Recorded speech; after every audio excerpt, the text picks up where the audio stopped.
Welcome to Samba Samba. Enjoy the video. You're going to begin with what matters most so you can hear improvements fast. First, confirm the mic and cable work by swapping ports or testing on another device. This proves hardware versus software. Once done, open Settings, System, Sound, and pick the exact input device. Don't guess.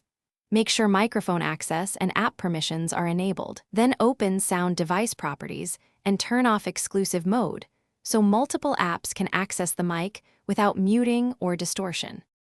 Next, focus on the deeper system settings that commonly cause poor sound. In Device Manager Update or roll back audio and USB drivers.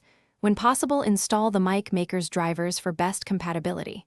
Then return to sound settings to set input level and the sample rate/bit depth. Higher rates reduce artifacts but increase CPU use. Finally, check enhancements. Test with noise suppression or automatic, gain control off, and then on to hear which setting gives clearer, more natural sound. Finish by aligning app-level audio and verifying end-to-end quality. Open each app you use and select the same input device you configured in Windows. Run their microphone tests and record quick samples so you can compare. If latency or noise continues, monitor with Sound Recorder or a loopback utility and try another USB port or powered hub to rule out power issues.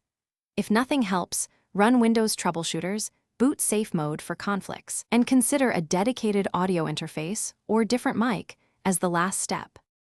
Thanks for watching. Consider subscribing if we helped you.